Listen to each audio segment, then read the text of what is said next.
Hey now, before we get into this one, I just wanted to let everybody know that I did something a little crazy and unprecedented, and I took the need for a credit card off the 7-day free plus trial. Yes, I am a true wild man. I mean, really, who does that? But now all you have to do is make a username and password, and you get full access to everything for 7 days. No need to remember to cancel before an upcoming charge or anything like that. I mean, we know how the game is played, right? Well, I hope you'll take a look behind my curtain and like it enough to stay, but there's only one way to find out. It's hard to get something for nothing in this world, so treat yourself.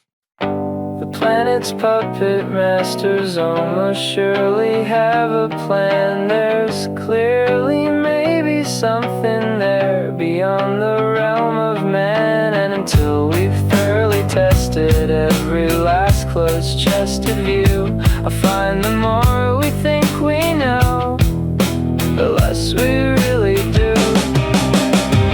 Where would we be without THC? 'Cause we know they're lying to us, just don't know to what degree. Where would we be without THC? The Higher Side Chat Show, Greg Carlwood and Company. Well, I'm just a man whose intentions are Greg. From the Sunshine State, I'm Goode Carlwood. And if consensus reality wasn't already shattered into millions of individualized reality tunnels a few years ago, it certainly seems like it might be now. Almost as if with each new big event, there's an algorithmically engineered narrative crafted and tailored to fulfill your uniquely personal tastes for maximum engagement and energy extraction. There also seems to be a resurgence in the meme magic of Trump's first term, largely rooted in a digital platform that just so happens to be owned and operated by one of the technocratic elite aligned with the very administration it mythologizes, who operates in the same circles as Nick Land, a person who lectured on the premise of hyperstition, creating fiction that becomes reality, and creating personas that manifest their own future. Seems a bit like what's going on now, right? Is it possible that conspiracy culture and even the mechanisms of synchromysticism have been weaponized or engineered and gamified to manipulate those of us roaming through the digital landscape? And what about the sudden string of those involved with free energy, plasma physics, and the scientific industrial complex suddenly having left the game in more ways than one? It feels like the shadow world we always sensed but would rarely see is bubbling up into consensus reality more and more, and maybe this fits into a larger pattern that goes back decades. Well, to find out about patterns, we check in once again with the premier professor of pattern recognition, the great Christopher Knowles, a true staple around here and one of the very few guests in the highly exclusive THC++ Club. He's the author of books like Our Gods Wear Spandex, The Secret History of Comic Book Heroes, The Secret Sun Synchromystic Handbook, XF Ultra, The X-Files Conspiracy Culture and the National Security State, as well as several others. You'll find him blogging regularly at secretsun.blogspot.com and running the Secret Sun Institute of Advanced Synchromysticism through Patreon. My friend and yours, the Sultan of Sync, the Colossus of Conspiracy, and the Babe Ruth of Truth, Chris. Welcome back as always. Oh, thank you so much. Great to be here, especially in these very strange and troubled times, right? Yeah, what a weird couple of weeks. We are hot on the heels of this Cole Allen shooter and the weird viral sync loop there, and this story about a growing number of missing or dead free energy adjacent scientists and the tragic end of David Wilcock. It all seems very rapid fire and bizarre, and based on what you've been saying for a while now, reality seems to be unraveling right on time. Yes, and we're also in the middle of what I call the psyop singularity, where the psyops are psyoping their own psyops. You know, the whole thing, like AI speaking its own language to each other and writing its own code and everything. I think we're at that point with the psyops and the hyperstition and all the rest of it. The Krakens have all been unleashed at once and just romping around the world. And of course, we have this adventure in the Persian Gulf to look at and the ongoing civil war between the elites in this country. It's only going to get stranger. I had said on Aeon Byte at the end of last year, I said, the first quarter of 2026 is going to be a wild ride, strap in. It's like if you're a chaos magician, you're going to you're going to love it because there's going to be plenty of chaos to go around. And everybody was like, oh, you're fear porn and all the rest of it. And it's like, well, no, it's just, like you said before, it's like when you track the patterns and you recognize the patterns, I mean, it's not psychic ability. It's not some sort of special powers. It's just, you see where things are going. And I think that this year is going to continue to get even more fraught, let's just say. Yeah, I really love the way Gordon framed predictive models and cycles in our last conversation. It's like a weather forecast. You can see a storm is coming. You don't know where lightning is going to strike. You don't know where a tornado is going to form, but you know if the skies are gray or green or blue. You can tell the general state of things, and predictions are hard and people's memories are short. I remember Gordon saying Trump gets 2 years based on the cycles. Well, that's coming up. And I don't know if he meant like an actual death or a political death, because it does seem like the midterms are going to make it harder for him to steamroll everybody. You don't know exactly how things manifest, but there's a general direction and a gravity to certain things. I remember an interview we did where we were focused on all the allusions to 2027. That was a huge number. And we're not even there yet. So, I mean, as crazy as things are now, maybe they will be crazier next year. It is wild. Well, we have the fourth turning, the Great Reset. I mean, all these major themes that they're constantly unrolling. And I think that really speaks to we are at several turning points that are organic and are inevitable. Okay. Just if you follow the patterns, you just see them over and over again, and I recommend people check into the whole fourth turning concept if you haven't already, because it's amazingly predictive and it really illustrates where we are now. So I just think that there are those patterns, but there are also the manipulations. You've alluded to that whole post on X that popped up the other day in relation to Cole Allen, which, I can't say for sure, but I'm really starting to think it is in-house manipulation, that was manufactured for engagement on the part of X. I mean, that would certainly be on brand for Elon Musk, and it would certainly be on brand for the whole digital infrastructure and the way it's always behaved. It just depends on who has their hands on the controls. So we have this Twitter account, Henry Martinez, showed up in 2023 on the winter solstice. They make one tweet and it is the name Cole Allen, and then they go away. The image is this frog that looks, you could say like Trump, you could say he's in a tuxedo, you could say he's got the glass right there. The banner image is this tie-dye looking image that is ripped from this website Time Machine. Now, does it look like the fight picture? That's debatable, but regardless, it is from a website that says Time Machine. So it's invoking the meme magic from before. It's invoking the shooter that night. It's invoking the look of Trump, kind of, and it is invoking Time Machine as a concept. And the name Henry Martinez at the end of this long string of numbers is 1893. That is the year that the Ingersoll Lockwood Barron's Trump Journey to the Inner Earth book came out. So it is self-referential for the lore that Trump is somehow a time traveler. Now, you can't fake the syncs with Back to the Future, and it'd be hard to fake some of the stuff that is looped into the concept. But yeah, this is strange. And the fact that it is on Twitter and we are in the AI age, you got to wonder if this has been gamified. Epstein was talking to the guy from 4chan, like they planned on gaming conspiracy culture, and they did, and they might still be doing it. My provisional conclusion here, and it's subject to change. I'm not married to it. I have no emotional investment in it, but I really kind of feel that this was in-house, that this was Musk. Because first of all, that whole idea that the Time Machine art somehow encapsulates Butler, which wouldn't happen for another 7 months afterwards, don't forget, is the power of suggestion, right? That glitch art. It's sort of AI-generated glitch art. If you constantly have this loop reinforced where you're seeing these animations where that is superimposed on that image, your brain is going to be conditioned to believe that. But what I had done is that I looked at it and go, well, that kind of looks like H.R. Puffin stuff in one of the minions from Despicable Me.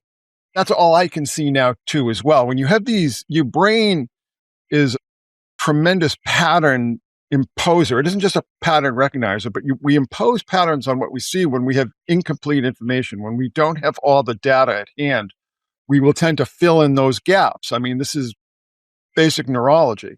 And I think what happened with that is that people just see that image, which, I mean, really, I mean, is Trump a cyclops? I mean, look at that big eye in the middle of where they placed his head. I mean, and I don't see the flag at all. The flag part, which is emphasized here, I don't see it all. And of course, most people are just audio listeners. I think this has gone viral enough that everybody's seen it. We all know the classic fight photo from that other assassination attempt. So it is like self-referential for another attempt. But I tried to avoid this part because you don't need this Rorschach test part of it, because it is from a website called Time Machine, which invokes the same mythos that they've been building. Well, are you familiar with Roko's Basilisk? I think you've brought this up to me before, but you will have to refresh my memory. So there's this whole theorem, or I don't even know what you would call it, but there's this whole idea among people who are really a little too deep into the weeds with AI that yes, there is an AI that has been created in the future that has now the ability to go back in time and rewrite history to suit its own needs. And also like, there's this whole idea that it punishes the people who were against a particular AI or something. Now, this is the interesting thing about this and how this came to my attention is that this is how Elon Musk and Grimes hooked up on Twitter, the old Twitter, because they were both talking about this whole idea of Roko's Basilisk, which I guess the code word or something for it is Roko. And that is why I just have these lingering suspicions that this is some kind of in-house engagement farming on the part of X. And again, I'm not married to it. But the other issue too is that it's not all that impressive. Again, if you take this glitch art and you impose an image upon it, that is going to condition people to see it. And second of all, that Pepe profile pic, just do a reverse image search on that. You're going to find hundreds and hundreds and hundreds. That's a very common avatar from the old 4chan days. Yes, but why? Why? It did all emerge in the Trump first term. I mean, it is definitely referential and tied into the Trump lore. Well, I think it's interesting because I know we're going to talk about Kyle Odom, which is a 2016 story.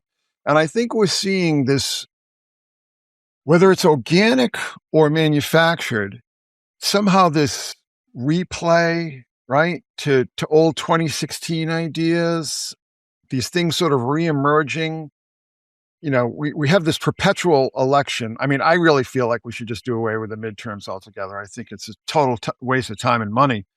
But that is popping up again because this is all seen as a referendum on Trump and so on.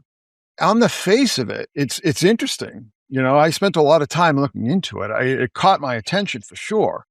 But I wasn't super impressed with I wasn't never going to go, oh, that's proof positive of time travel. I was never ready to sign off on that idea. But it's already sort of fallen down the memory hole today, right? I mean, it was a big thing on Sunday, and now it's just like, well, where did it go? And that is, I mean, that's the whole ephemerality of online discourse.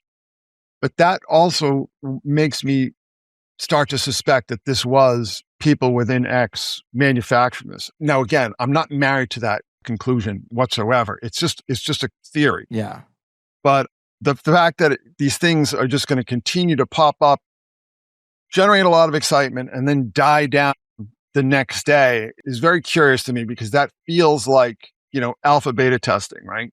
For memes and all the rest of it. And in the age of AI, when everything can be manufactured, everything can be replicated, nothing can be trusted. Yes, I agree. And just some other weird details is that with this 2023 thing, both X-Men Days of Future Past and Avengers Endgame two huge superhero, I got the superhero guy here, time travel or multidimensional stories. They take place, the time travel takes place in 2023.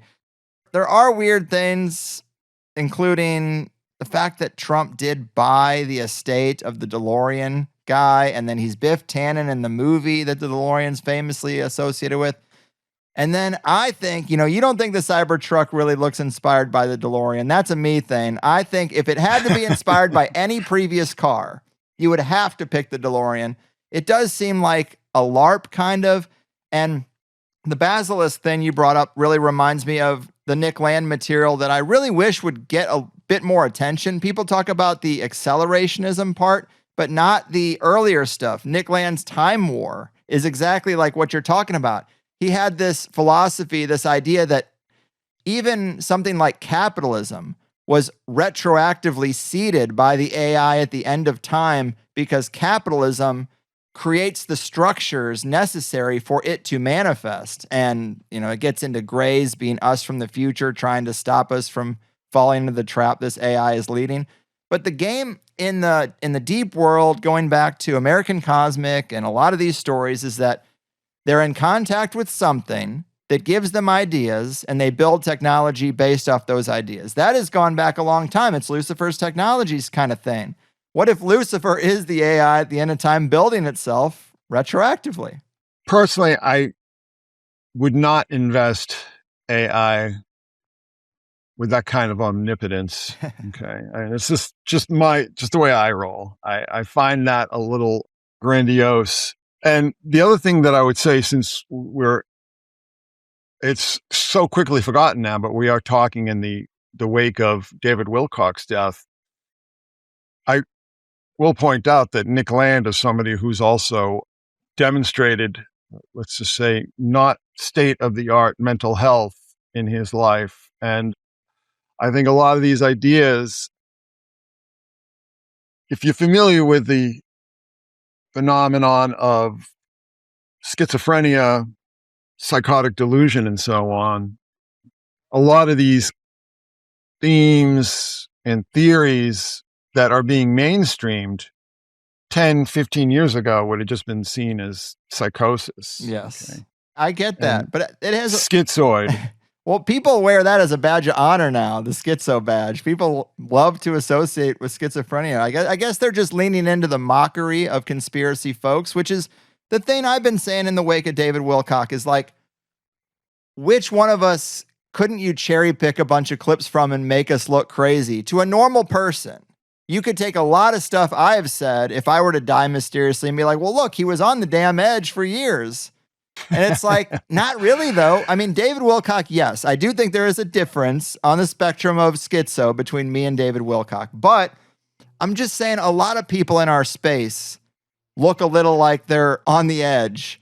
And David, I said to you before we started, David Wilcock was reliably unstable for 20 years.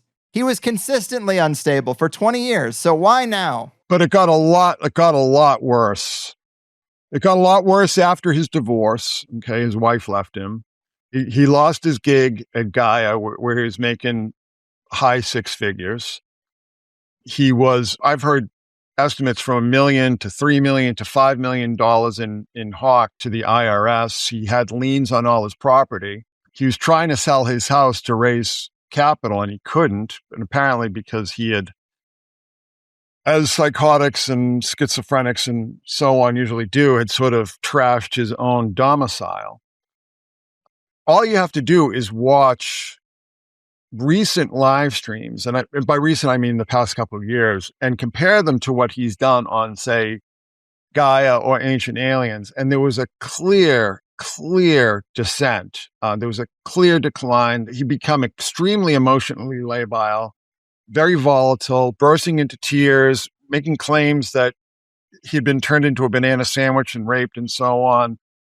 Wow. He's out there talking to animals and telling them he's their king and so on. I mean, there was a very clear decline. And I went back and read his book, The Ascension Mysteries, which I have to say hit a little too close to home. His story seemed a little too familiar to me. I was like, I don't know, man, This guy and I have a little too much in common. But he acknowledged that he had been mentally ill from a very young age and was suicidal from a very young age. And unfortunately, when you have major depressive disorder, bipolar, whatever litany of medical and mental issues that he was dealing with, I know I'm on THC here, but THC is like the worst thing that you can partake in if you are dealing with major depressive disorder, for instance. I mean, this is clearly, there's an immense amount of science on this. This is not conjecture on my part. It has I don't want to say destructive, but it certainly has a negative effect on people with depression and so on. It's not for everyone. I will say that. No, it isn't. And apparently from people who knew him, he said that he was just consuming a great deal of it. Mm-hmm. And he had made mention in his autobiography that, he would get high and take acid and so on to self-medicate to manage his depression. It's not a good thing. Fair enough. And it definitely makes everything worse. And again, just go back. He just looked, even when he was lucid, he looked like a man in an extreme state of duress and distress. Okay. That's all I can say. Everybody just pops up and wants to hop on this, they killed him kind of bandwagon. Well, first of all, he was somebody who was very useful to the cryptocracy, particularly with the whole ancient aliens thing, where he's basically reciting their religious beliefs. Why would they do away with him? And to be honest with you, this is going to sound a little cold, but when I heard he died, I was like, oh my God, I totally forgot about that guy. I had to go back and watch his videos and all this kind of stuff and be like, oh my God, what happened to him? And the whole Corey Goode thing is another thing. I know you want to get into that in a bit, but not surprising when you read the fact that he seemed to have this weird codependency with sociopathic personalities from a very early age, which I think came from his mother, to be quite frank. So, I think there's a great case to be made that the story is just what it looks like, that he wasn't stable, he was a broken person, and this can happen. The only flip side I would make, the only argument I would make to the alternative is, as I'm showing this right now, one of his big things was Project Looking Glass, and here's the image of what it's supposed to look like. This is a screenshot from David Wilcock's presentation that took place in a Hilton hotel. And then here's Contact, what the machine looks like. And then here's Trump's FIFA trophy. And then here it is basically in front of a Grok Saturn logo. It even tilts the same way. It's just so strange. So I just think that after being wrong 100,000 times about this, that, and everything else, he finally got a win. The president said, I'm going to disclose next week. And then he does this. And then a few days after he dies, we have this dust up, this little, maybe it is an Elon LARP thing, but this situation that heavily leans right on his work. The banner image, people are discussing this banner image of, the Rorschach test. Does it look like this or not? I've seen people take this image of Oz Perlman at the exact reveal, which is another thing that makes me think it's a show. At the exact time he's revealing his trick, this thing goes down. But I've seen this image overlaid, and it also seems to kind of fit if you put the head there and then you have the other head. Sorry, audio listeners, but I guess my point is that there's a little nuance here, and that people who are into Project Looking Glass, this is how they say it works. They say that you don't time travel with your physical body, but you can use this machine to get an imprint from the future, and the imprint is unclear. It's like the Shroud of Turin kind of thing. And that's exactly how this image is presented. And it's from this page where they're talking about preserving cultural iconography in, 3D renderings. It's very kind of similar. So I just think that the timing of David Wilcock's death is interesting. I also think Anna Paulina Luna, why is he even on your radar? Like you said, he's not necessarily as trendy as David Grush or Gary Nolan or some of these guys or a Hal Puthoff. But Anna Paulina Luna, when this happened, I texted my friend that it happened. He's like, are you sure it was David? And I'm like, well, let me go find some confirmation. The first real official person I saw to say it is him was her. I find that to be an indication of a rollout. Somebody told her, hey, be ready to go with this tweet. Be ready to go. We need your confirmation. We need you to It's just weird timing. And in the context of the dead scientists, we will talk about this too. I know David's not a scientist. There's all these people who are amplifying his importance to scientific disclosure, but he did write the source code and a few books that are heavily dense in the science. I'm only saying this speaks to me. This kind of reminds me of the holistic doctor deaths, which I know you mentioned. We had a string of doctors and biologists die before COVID. Why? Well, in retrospect, to me, it's them saying, well, we're going to control this narrative, so we're going to take out alternative voices beforehand so we have a clear clamp down on the narrative. You're never going to get everyone, as we saw, but... Well, they got Carrie Mullis. Yeah, so. That's a key one. And a bunch of other people who... That was the big one. And a bunch of others will never know what they would have said or what dents they would have made in the narrative. So now you have the situation where maybe disclosure's coming out, and maybe a dozen scientists are gone. And maybe David Wilcock's gone. Maybe a few people who focused on the disclosure area are no longer here. Nick Pope died. He had a long time battle with cancer. How do you get cancer? I don't know. Eric Von Donigan's dead. Go through the Ancient Aliens list. Philip Coppens died obviously a long time ago, but there's almost like an Ancient Aliens curse with some of these names. So I just think the timing is interesting, and he could be part of the cleanup before disclosure comes out. They might have made a calculation. We can't keep this under wraps anymore. So the best case scenario is that we control it completely and we take out voices that have an audience that are going to fight us on the narrative. Anything is possible. Okay. Now, I try not to marry myself to any conclusion that I don't have direct observation or direct data. Yeah, me either. Okay. And I just want your listeners and your viewers to understand that. I just look at the evidence in aggregate. Okay. And again, David Wilcock is somebody who is very useful to this cult. I did a live stream that I had reposted recently on this whole disclosure movement, which is more accurately called a disclosure cult. Yeah. Okay. So there is a disclosure cult within the government, and there has been since 1947, right? So we got all this 47, this whole Iran thing kicking up again after 47 years. 47. President 47, Ooh. 1947, CIA, Roswell. So there is in the military and has been since World War II, at least, that's as far back as we can track it. But for lack of a better term, an alien, ultra-terrestrial, crypto-terrestrial, whatever cult. Okay. We've talked about this in the past several times, particularly in reference to Lucifer's technologies. And high technology is obviously, the transistor in 1947. So, this whole 47 thing. And then we have, the 47th theorem of Euclid, which is a huge thing with the Freemasons. So people like to draw. This is something I was talking about in a hangout that we had done at the Secret Sun Institute. So, people like to talk about these lines of demarcation just don't exist.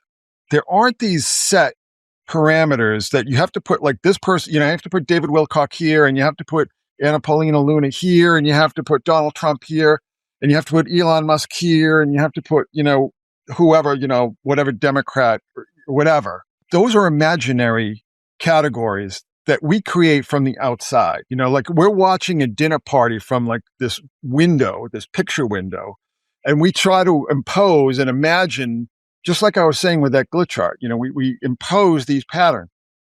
I don't think they're actually there. I think that it's constantly in flux, constantly in motion.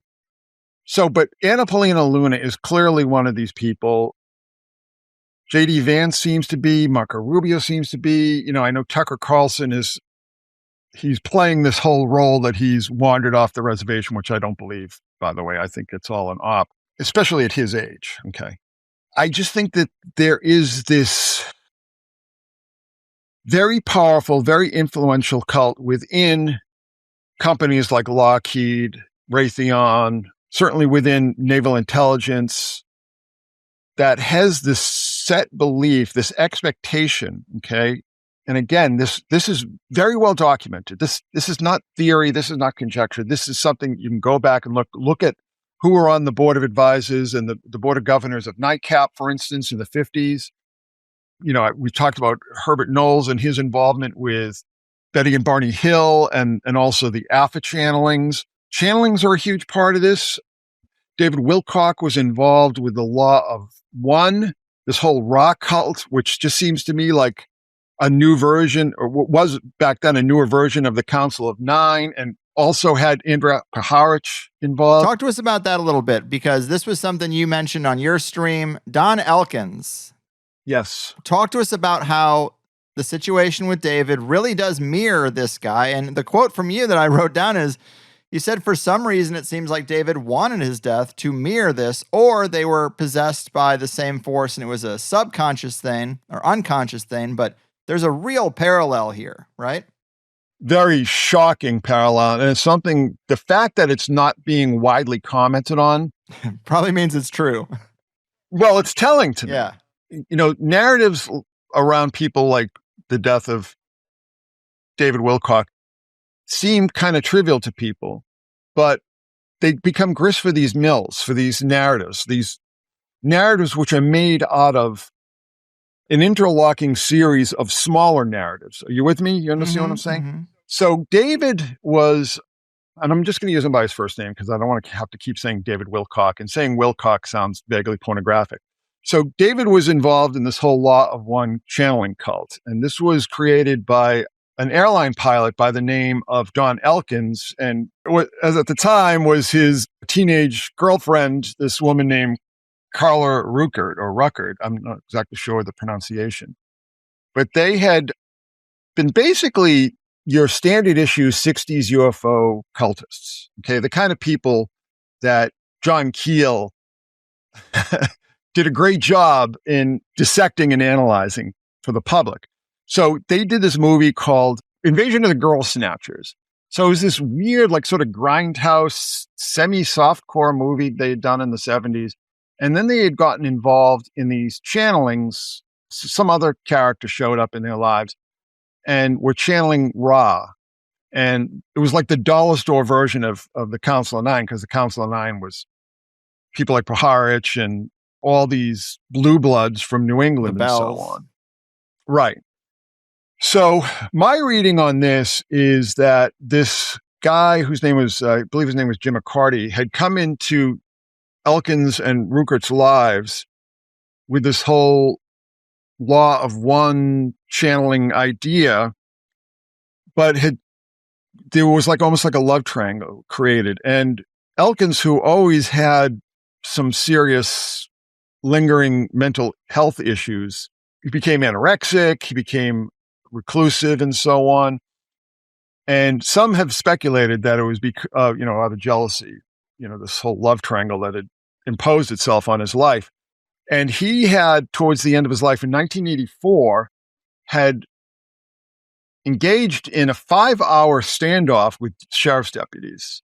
And it ended with him shooting himself. And when you look at how David, according to the police reports, let's just say, I don't want to have to sit there and get involved in these debates. I'm just telling you what the police reports say and so on. The way he had set this up sounds uncannily similar to Don Elkins's final day, the standoff with police. Now, I don't know if David lost his nerve or so on, but he was promoting the Law of One up until his death. And you know how I feel about these channeling cults, right? Usually, like I say, the call is coming from inside the house, so to speak. But there is, when these things take off and start to spread and start to influence other people, that to me is usually a sign that there are some sort of external entities outside of the human imagination at work. And I think maybe in that case, that might be what we're looking at here. But the fact that David had, according to the police reports, apparently tried to recreate, the final exit of his hero, Don Elkins, is very strange and suspicious to me. And I think it's something, the fact that his supporters and his fans overlook is very questionable to me. Yes. Yeah. As you say, you noted there's a fine line between criticism and cruelty, and too many people are willing to cross it when it comes to the critics. And then when it comes to the fans, there's probably not enough people stepping in and saying, "Are you okay?" They're just kind of like using them for entertainment, conspiratainment, and then on to the next thing. And here's a person who's a public figure who might be really struggling. When that came out about him using heavy substances that are legal in Colorado, that's what Ryan Gable said. I don't know why Ryan Gable has such an obsession with like destroying his credibility and making him look bad. The guy just died, just a little tact would be nice. But when he said that, I didn't think he was talking about weed. I thought he was talking about mushrooms, because mushroom chocolates are big in Colorado now. But David did die on 4/20, Hitler's birthday. So if there was ever a day to overindulge and maybe push yourself into actually dialing 911 with a gun in your hand, it could be that day. Well, you have 4/20, but it was also the anniversary of the first episode proper of Ancient Aliens. Interesting. Ancient Aliens premiered as a series on 4/20, which is kind of funny considering that was such a huge show with potheads for so long, right? Maybe he was lamenting the past and his career. And then we have the Don Elkins connection as well. Mm-hmm. And then they talked about, I can't find out what this guy's real name is. Winfrey is clearly a pen name. It's a pseudonym. But according to Jay Widener, that this co-writer, David's co-writer on his first book, had died, I think, on the 12th of April. And that can be we talked about when we did the whole siren thing, how with Chris Cornell dies on the 37th anniversary of Ian Curtis's death by hanging, but also the 20th anniversary of Jeff Buckley's death was coming up. So I think that there is a pattern where people will observe these sort of things, to make their exit. So again, this is all data. This is all, I wasn't there. I didn't see what happened. We haven't seen any body cam footage or whatever. So we don't know what happened. We just have to look at the evidence as presented to us. Right. And the other thing I wanted to ask you about, we talked about there being parallels with Tracy Twyman. And I think, to me, we didn't get into details on what those would be. They're just on our list of things to talk about today. But to me, it's a similar situation of a person who was not exactly mentally stable at the end, I don't know how long for, but towards the end in particular. And she has a background a lot of people don't know about that gets into very sketchy, shady, dark individuals. That's how she got the occult knowledge. She was hanging out with some dark, dark people. But this person dies, and then everyone jumps to, well, they were a truth seeker in the conspiracy community, therefore must be taken out by the deep state. And I don't think that's the story with Tracy. I know what I think it is. I think it's a lot closer to home, but I can't talk about it because there's a lot of people who have been sued for talking about what they think it is. Well, I won't go there either. I know what you mean.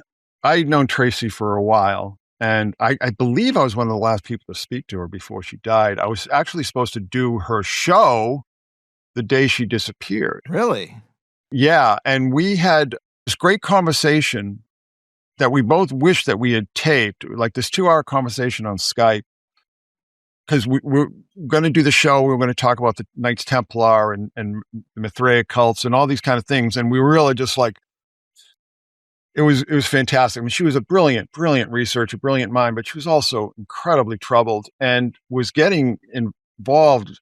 She'd always been involved with the darkness. I mean, she was hanging around with people like Boyd Rice and Douglas Pierce and, a lot of these weird sort of industrial neo-Nazi Satan types, Nicholas Schreck, people like that, who are dodgy at best, And she was then doing all these like Baphomet channelings with the Ouija board on YouTube. And I'm just kind of thinking, like, I was in pretty much regular contact with her. I don't want to say daily, but 2 or 3 times a week. And I was trying to say to her, I'm not sure that's a good idea.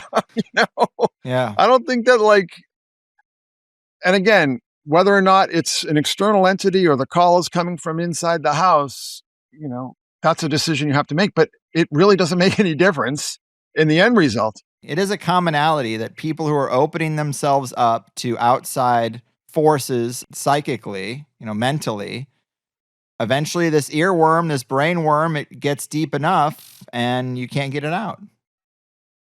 Well, exactly. It's a mental parasite.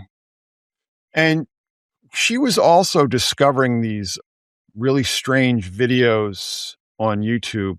And I don't even know how she found them, because they would have like single-digit views. And they looked like they were AI generated, like very early AI generated, but they were really weird. And just, what they reminded me of, not in subject matter or whatever, but it kind of gave me the same feeling as the video in the movie The Ring, right? When you actually see that video, it just has this like weird, surreal, disturbing, psychotic flavor to it. And I told her, I was like, you might want to just sort of steer clear of that. Those look really sick and weird and dangerous. And those look like the kind of things that people who are willing to act on their sickness create. It's crazy that we have not talked about this, because I have said, because I get asked a lot because of the mentioning of my show and everything and my friend, like what I've said, like Tracy came to me with a bunch of material and she wanted to go live right now. We got to do a show. And I was like, Tracy, I don't do shows. I don't go live. Like I prepare and I do an interview. Like we can probably do that, but show me what you're talking about. And like, let's make the case. And then because I wouldn't do it that day, she's like, who got to you? And I was like, this is a little bit paranoid. You're not listening. And I saw some of these videos. So did my friend Kyle, who was diagnosed bipolar and got hospitalized against his will. We don't even know what happened. He was on the street, and next thing, he was alone walking his dogs in the street. Next thing, he's waking up, tied up to a gurney, basically, and diagnosed bipolar after talking to Tracy and not sleeping a lot.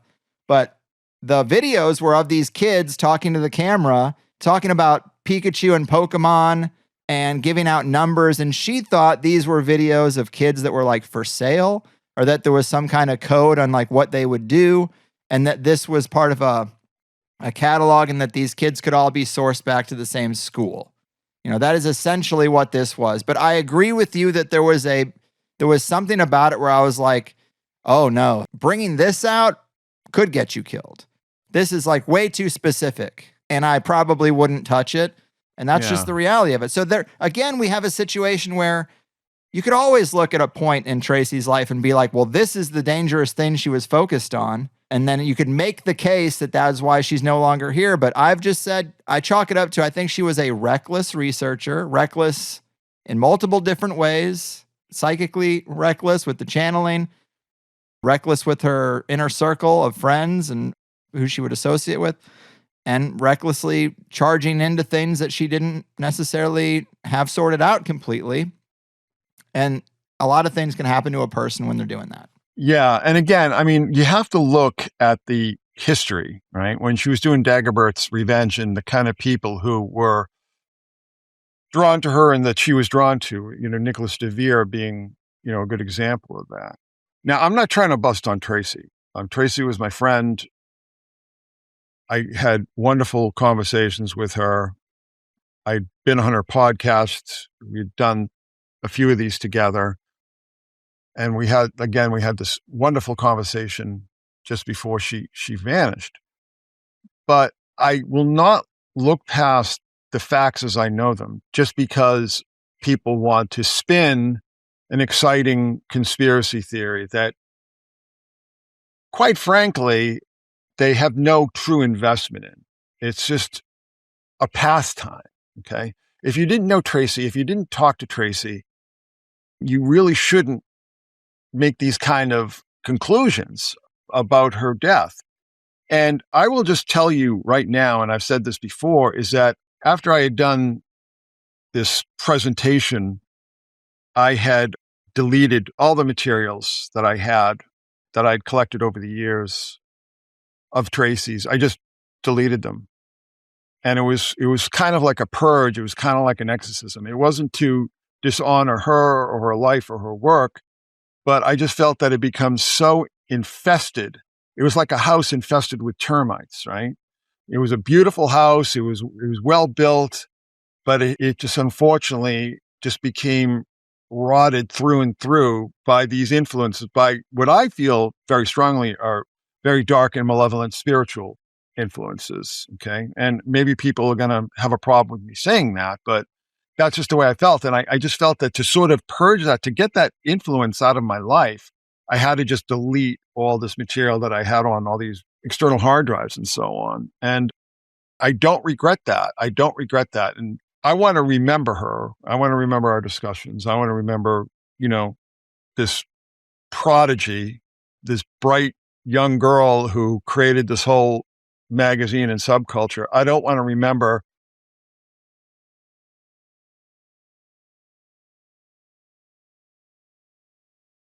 I think that's fair. And I do think there are parallels. We talked about calling this the dark side of truth or having that be part of the framing. And it is a perilous, chapel perilous, it is a perilous water to swim in. And I just want to make sure that something else gets fit into the first hour. It's always jam-packed with you. We're always trying to put 4 hours of content in a 2-hour box. But going back to the Henry Martinez post, right. The thing we didn't mention is that the Cole Allen guy, if you look at his resume, he worked at NASA in 2014. He interned at JPL, and NASA adjacent. And Jack Parsons Laboratories. Yes. And then this Henry Martinez guy, he worked for Lockheed from what I can tell, but he is an author on a paper that NASA published that same year. So the guy... On Orion. Yeah, on Orion. So the guy who makes the account names Cole Allen, and they both do work within the same nexus back then in 2014. Now, if you're going to engineer, why would this account even come up? One option we said is that it's a Elon LARP, that it is myth making for Trump and trying to do that whole thing. Sure. Or just get more traffic on Twitter. Makes you feel like you're missing out if you're not on Twitter. You don't know. So there's all that. But if we were to take the argument that this legitimately happened, well, why would it happen? What would that look like? To me, it would almost be like Henry Martinez was saying to, like, it was something that almost seems like designed only for Cole Allen. Like, here, I'm going to do this retroactively, and then when we get to that later down the line, you'll see it. And there's the verification because I used your name, and I used an image from Looking Glass that, how else would I have it besides through this program? So it almost seems like it wasn't for anyone to discover. If you take that tack that it's genuine, it would almost be like one guy trying to validate to another guy, no, this is real. Watch, I'll do it right here and you'll find it in the future. Now it got found from other people and went viral. That's a possible argument. I don't know if anything genuinely goes viral. That's the other thing. Yeah, it all seems manufactured. Who was the first one who figured this out? Who was the first one who launched it? And how did it launch? Like, was it 50 bot accounts that looked like regular people? I don't know. It's brutal. But the point I wanted to bring up is that they did have this connection to the scientific nexus of JPL and NASA. Quote unquote scientific nexus. Well, right. But so did... Space is an altar. Yes. Space is an altar. That's the thing. If they can't get to actual space, maybe what they're really working on is time and space. There's a possible cover there. And don't forget, this is all happening in the wake of this whole Artemis thing as well. I mean, that's been forgotten too. It's like these things that people get really excited about and just get instantly flushed down the memory hole. But Stephen Paddock is another guy who found himself in a shooter situation that was apparently working on the Challenger O-ring. That's why the Challenger blew up. He was a subcontractor for NASA, and he was shooting at Janet Air, the Area 51 airline. So again, it seems like there's a secret thing going on where the people who are these shooters have some inside information. There's all kinds of weird stuff. The Cybertruck bomber, he had a manifesto about UFOs and drones and free energy.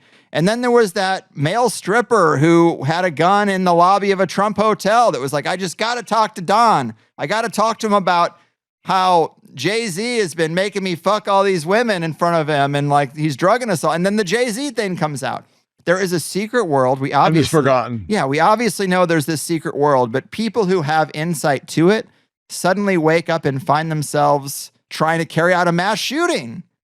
It's fucking weird. It's not weird, okay? I mean, I don't know how many people here have scientists and engineers in their family. Few. Very few. I do, okay? And one thing I can say is Most of the engineers and scientists that I've met or dealt with in my life are somewhere on the spectrum, let's just say. Let's just start with that as our baseline. It's almost a prerequisite nowadays, right? To be able to handle all this information. So they might be susceptible to manipulation from the get-go. Exactly. But it's also a lot of people are drawn into what they call STEM who were science fiction fans. And science fiction, we had this situation starting in the late 60s with 2001 up until fairly recently, where our science fiction had become so immersive, our science fiction cinema becomes so immersive, so convincing that people confused it with reality. And a great example of this is that there were news stories about people who were watching the first Avatar and were experiencing like clinical depression because they would leave the theater that, they're so immersed in with the IMAX and the 3D and everything like that. And then they discover they're back in the mundane real world. And I think that AI video and everything like that is playing up to this. So this whole image we have from like the 1950s is that scientists and engineers are sort of these button down guys with crew cuts and horn rimmed glasses and pocket protectors and slide rules and stuff is not based in reality. And maybe never has been, maybe it never has been. There's always just this weird overlap that I think is fueled by science fiction and by the occult. And look at the numerous overlaps between science fiction and occultism. And, what are we talking about? JPL, right? We're talking about Ed Molina and Jack Parsons, right? Like then we're back into like Marjorie Cameron and Kenneth Grant and L. Ron Hubbard. I mean, you know what I'm saying? I mean, a lot of scientists were the early adopters of Dianetics. So again, you can't make these lines of demarcation that are really just media propaganda. It's just sort of civic-minded media propaganda that the people who are working on rockets and computers and all the rest of it are just completely left-brained rationalists. They're not. I mean, look at CERN. Look no more than CERN with like the giant Kali statue or Shiva or whoever. I remember reading, I don't know how true it is, but somebody on Twitter who was a fairly prominent account said, I never saw a scientist's cubicle that didn't have some sort of occult quasi-altar embedded into it, right? So they're primed. I've been talking about this for a long time. It's like people are finally catching up to my worldview. Yes. But not giving me any credit for it. Well, welcome to the internet. But be that as it may, this attraction that they might have, again, they're primed. This is still a far cry from ending up in a scenario where you have a gun in your hand and you hear voices in your head and you're trying to assassinate a president or a pastor. We were going to talk about the Kyle Odom thing, but even he, from the presentation you gave, it stuck out to me that he was a science prodigy involved in life extension research. Again, the type of science the Deep State Intelligence Network plays in. If you go to the pies that Epstein was funding, that he had his fingers in, you find these are all the same pies. And Epstein's like talking to people on 4chan. I mean, he's on Discord. So I want to cruise through a little bit because I'm still going to try to fit this into the first hour, but we keep mentioning the dead scientists. A lot of people mention the dead scientists. Trump's being asked about the dead scientists. No one really gives the details. In the last 4 years... Dead and missing, yeah. Yes. Monica Riza, JPL scientist, disappeared on June 22nd while hiking in the San Gabriel Mountains. William Neal McCausland, retired Air Force Major General and former head of research at Wright-Patterson, linked to Roswell rumors. He went missing on February 27th of this year. Carl Grillmeyer, Caltech astrophysics professor working on NASA space surveys who was shot and killed on his porch. Michael David Hicks and Frank Majwald, both JPL researchers whose causes of death were not immediately disclosed, with Hicks passing away in 2023. Joshua LeBlanc, NASA nuclear engineer who died in a fiery car crash after vanishing without his phone or wallet. Then we have Amy Eskridge. She's the big one. She was the first in this string, and she's going a bit viral because of the messages she put out there and the text she put out there about fearing for her safety and being fucked with. Now, the thing is she seemed to know a lot about the free energy space, but seemed a little unhinged. But her father was big in the space. And to me, this seems like a mafia saying, look, you got to shut her up. You told her too much. You brought her in. She keeps talking. Shut her up or we'll shut her up. And I think that's why she's gone. And her dad was very quick to say, it was just a suicide, nothing to see here, because he knows the waters he swims in, and she was talking too much. And that's how it feels to me. She was definitely unhinged, though. Yeah, yes, but that's the thing. Loose cannons get closed down. You know, if you or what? How about this? What if they've all been reassigned to super secret research at deep underground military bases, or even just remote bases? That's what Carrie Cassidy of Project Camelot said, even about David. She said he's been taken into the secret space program. He truly ascended to what he wanted. He didn't have the credentials, I don't believe. I agree. But, you know, we do have the examples of Manhattan Project and the Shelter Island Conference and everything like that. And I had talked about, I mean, this has been discussed since the early 70s, ufologists going missing and dying of fast-acting cancers and so on and so forth. And one of the people that was caught up in this whole death spiral was Phil Schneider, who had talked about, you know, he made Dulce seem believable because of his death. Yeah, Dulce and Archuleta Mesa and so on and so forth. And he died in such a way with all these like tubes tied around his neck and so on. And his family said, you know, well, look at his hands. He had all these fingers blown off. It would have been physically impossible for him to die that way. And I mean, people very often get suicided. So again, it's not something that you can make any cut and dried conclusions about. And it could well be that the missing scientists are working on super secret. We have one of the things that people are not talking about is how Trump is going to be putting like $1.5 trillion into the defense budget over the next several years. This is going to be a huge windfall for Lockheed and Boeing and Raytheon and yada, yada, up and down the line. So there are things going on. You know, there's a lot of stuff going on, and a lot of this could be cover stories. You know what I mean? And the other thing too is that these deaths they didn't just like happen in the past month. They're sort of spread out over a few years. Like Amy Eskridge died in 2022. The thing that I thought was interesting though is that she had mentioned Amy Bishop, right? And she also worked University of Alabama at Huntsville, which you have Marshall Space Center and Redstone Arsenal. Okay. And who was it recently that was talking?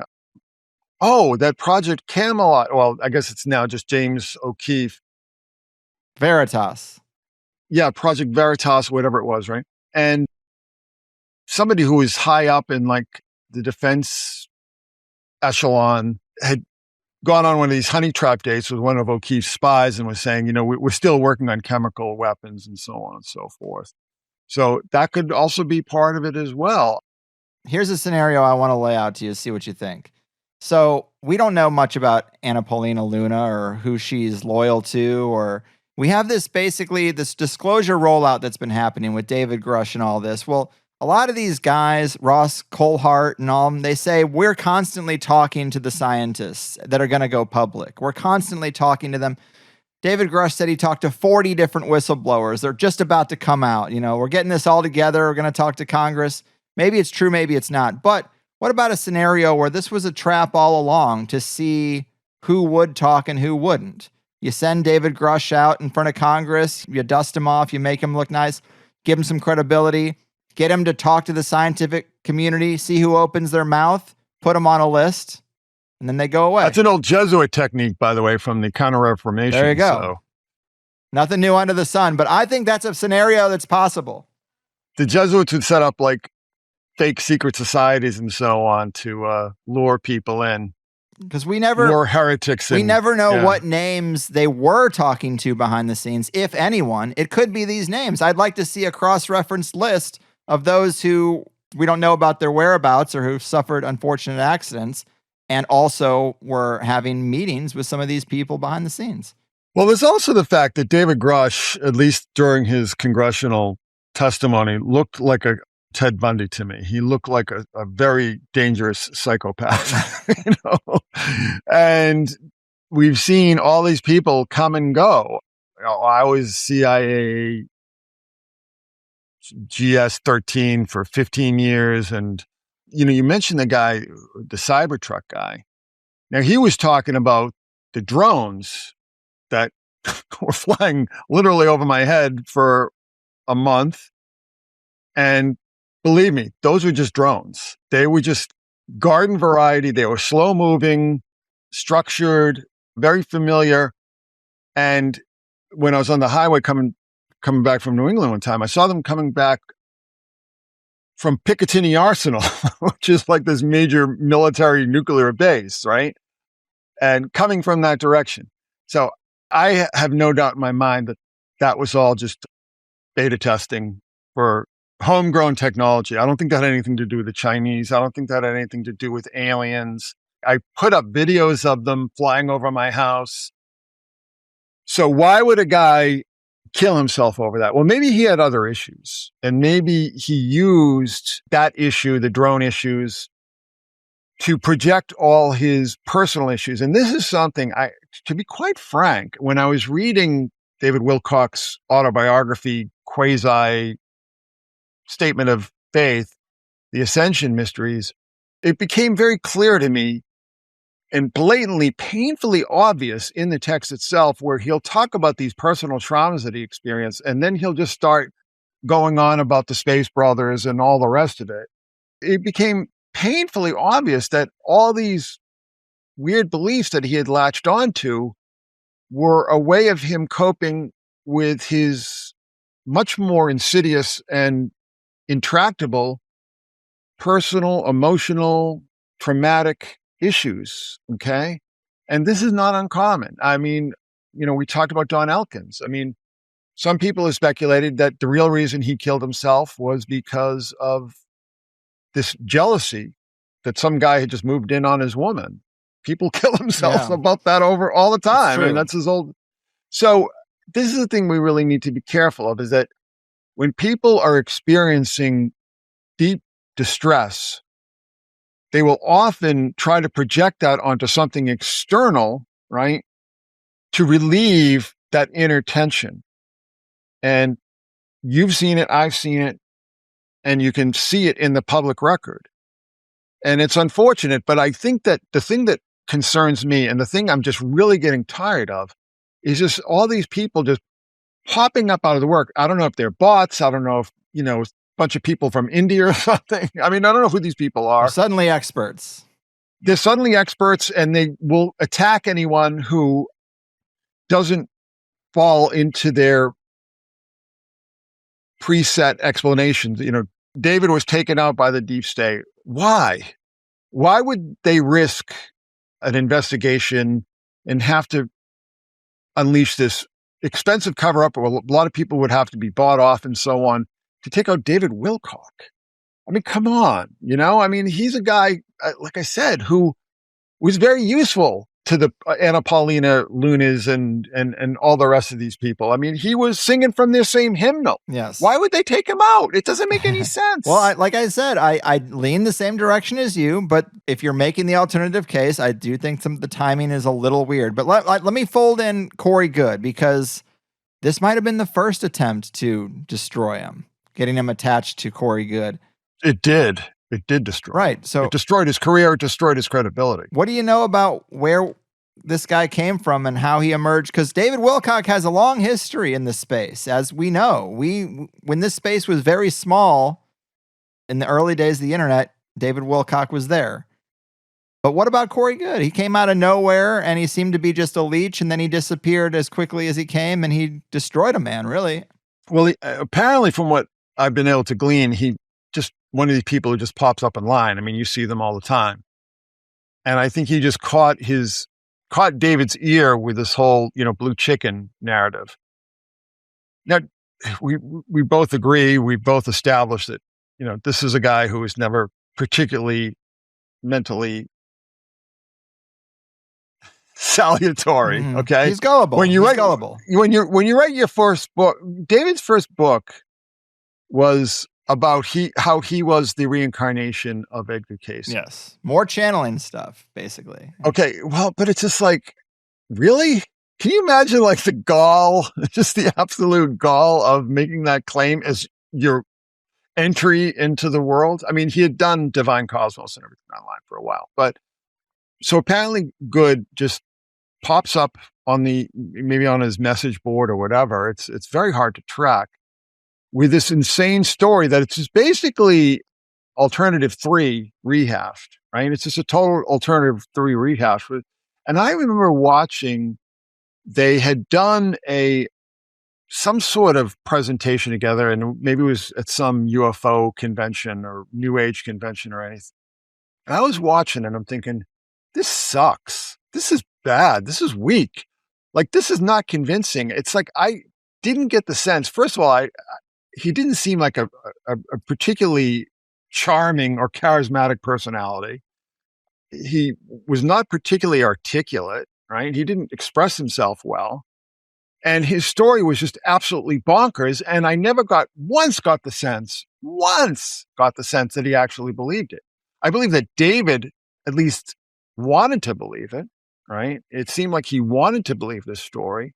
And it seems like he was a lot more emotionally invested in this whole insane rehash narrative than Corey Goode was himself. And I watched that, and he just continued to push it, and he was sort of going on a media tour pushing this whole narrative. He's pot committed. And I was just like, this is the end of his credibility. This is something you don't bounce back from. Mm-hmm. And he never did.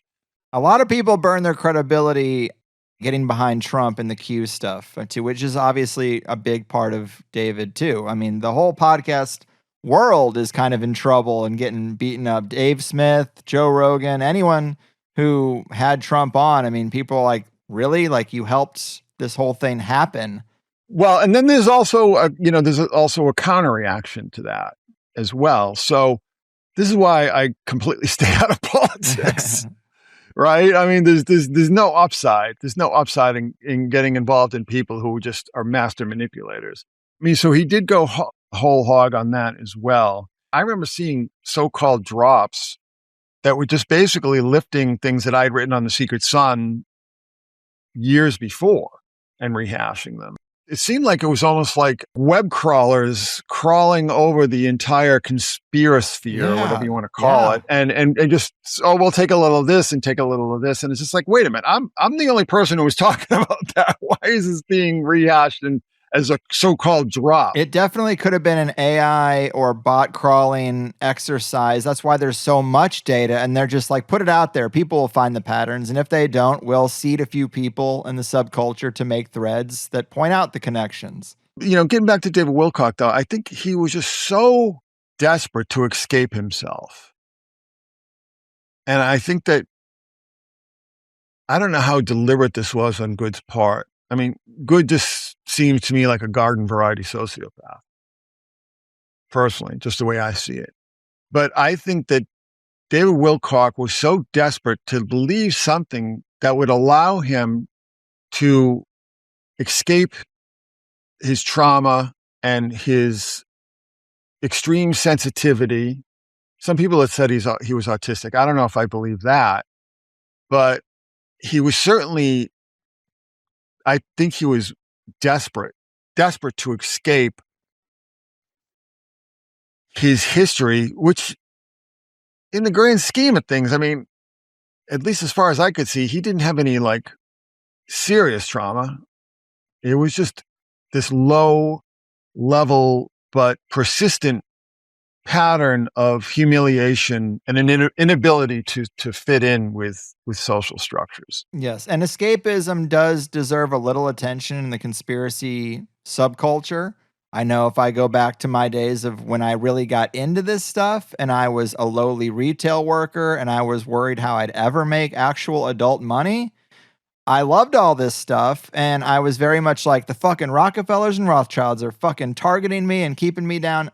I wasn't that close to the edge specifically, but I definitely was like spiteful that all these systems were engineered for me to not be able to climb any ladder reasonably. And I do think those structures exist, but I think it's also common for people to overlook or distract themselves away from doing the hard work in their personal life by saying, I'll never be able to do it because the conspiracy is too big and it's keeping me from being successful. It's an excuse. It is an excuse. And I think that that's a peril. It's a cop-out. It's a peril of our community that should be brought up. And it's like, how much yes, there are structures. They don't like competition. They like monopolies. So yes, there are structures that make it very hard for you to get ahead. And the American dream is a nightmare and a lie. And the midlife crisis is when you work for a company and then they say, nope, you're not going to get up here on the upper tiers. And so then you buy a motorcycle and say, fuck it. I get all that. Like, that's true. But how many hours are you putting into digesting the genealogy of the Rothschilds versus filling out a fucking resume to get yourself back out in the game? You know? Or better yet, starting your own business. Exactly. That is obviously the main way to make it. But a lot of people are not solving their own problems because they're projecting this worldview that the problems aren't solvable and the problems are not for me to solve. There's nothing I can do. Everything's structured against me.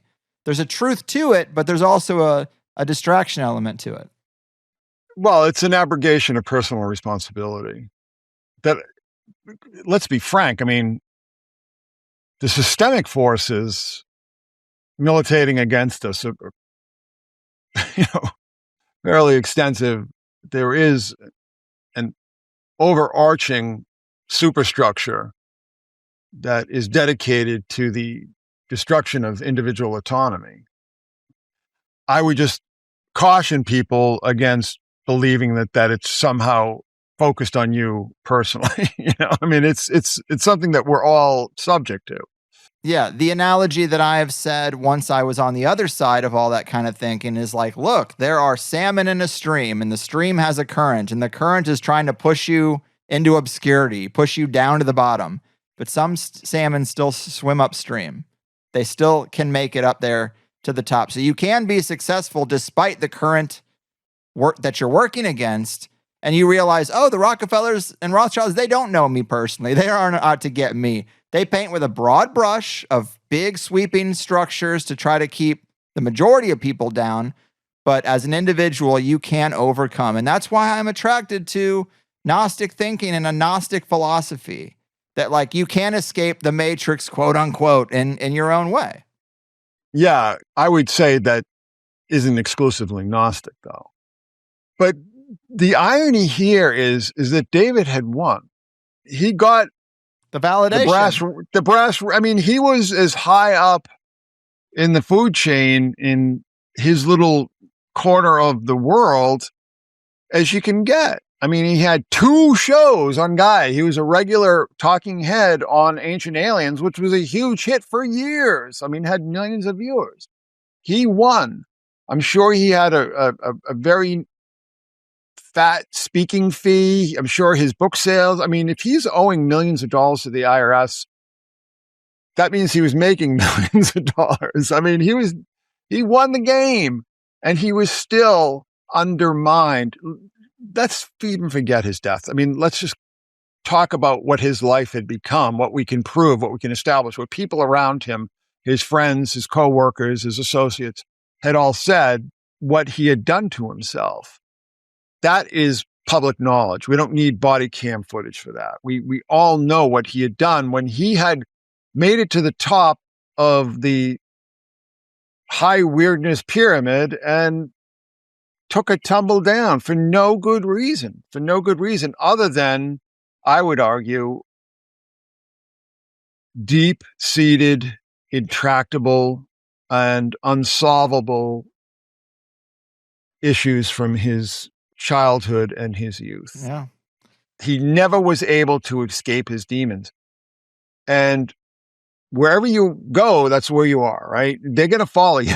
If you don't really do the hard work of looking inside, of pulling those things out of yourself, they will destroy you every single time. In one way or the other, if you don't exercise your demons inside, they will undermine your life in ways both great and small. So as we're trying to find a place to land with this thing, we've been flying all over the place. We're over the 2-hour mark, as we tend to do. I didn't get to ask you about something I was going to ask you about way sooner, but now that we're at the end, it makes a good capstone I can put on both versions of the show. But the theme is stories underneath the reporting of things, a hidden hand that pops up here and there, maybe many different circles of cults and abuse networks. They don't even have to be just one. But situations where, like Billy Bob Thornton said in Fargo season 1, don't get involved here. Here be dragons. Just go away, or you end up dead. Well, it ties into the Trump shooting potentially at the correspondent, not the Trump shooting, I should say, but the shooting in the building where Trump was at the correspondence dinner. So in your stream about some of this, you read a piece of yours from the blog that was included in the Endless American Midnight that lays out a really compelling pattern of presidents facing trouble right as they're talking about UFOs, aliens, or disclosure, just like Trump was right before this event happened. Can you lay that out for people? I don't know if you have it handy, but... Oh, I'm committed to memory, sir. Yes, it's a very compelling framing of how things really work in the world. Lay it on us. Well, going back again 10 years ago to 2016, because I talked about Hillary. So Hillary and Podesta were all about this whole disclosure thing. And what I've been trying to tell people all along is that this doesn't have to do with space aliens. It has to do with covert military technology, in my estimation, in my belief. And it started, I guess the first person you could really say it started with was Gerald Ford, okay? Now, Gerald Ford, in the 60s, when he was a congressman, was involved in some of these UFO hearings because he was being pressured by his constituents because there was some fairly prominent, well-known events, flaps that happened in his district. And he pursued this. He was also, under his presidency, we had MK Ultra coming to light. We had a lot of this freedom of information material coming to light.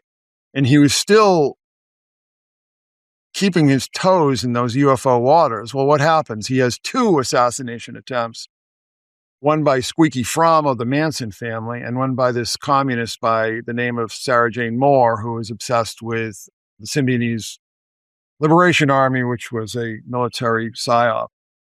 And take that up to Ronald Reagan. Ronald Reagan was famously interested in UFOs and all the rest of it. He's almost assassinated outside the same building that we had the situation with Donald Trump just the other night as we speak. Same building. There's the story that Jackie Gleason had told that Nixon had taken Jackie Gleason to see these captured alien bodies. He's removed from office.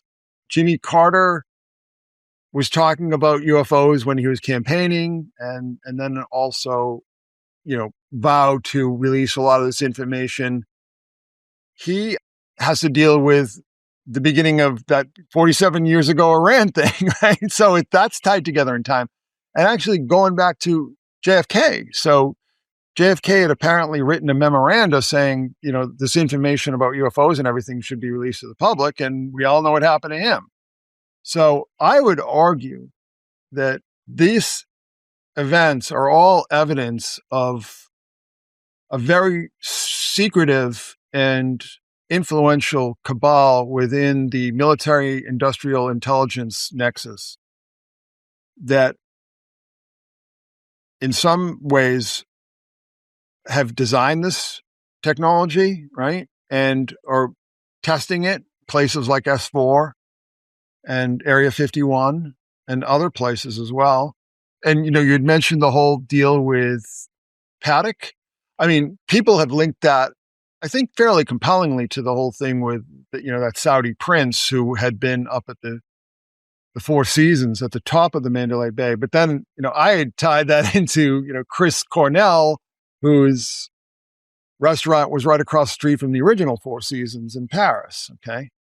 So this is what I'm saying. I mean, these lines of demarcation are not real.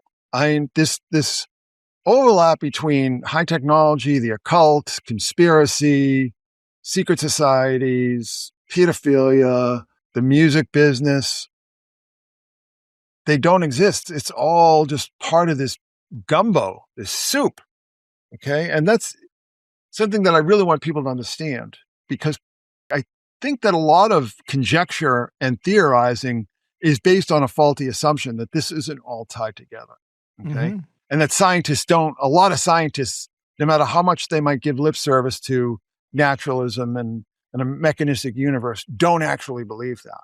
Okay. And that they are praying to strange entities in their private lives. Right. So getting back to this whole thing with UFOs. So we have JFK, and Douglas Cuddy had said that was the reason why JFK was, I don't necessarily believe that, but JFK, Nixon, we've got LBJ in the middle there who wasn't really doing anything, except for destroying the country. We have JFK, Nixon, Ford, Carter, Reagan, all in a row, right? All had grave difficulties with assassination attempts, and one of which was successful. Bush didn't seem to really stick his head in, but then Clinton did. And what happened with Clinton? He was impeached. Yeah. So I think you could say the Bushes were so in deep with it that they didn't need to ask the questions. They didn't need to go knocking on doors. They kept their mouths shut. They were party to it as far as I'm concerned, particularly the father. The son was just a total...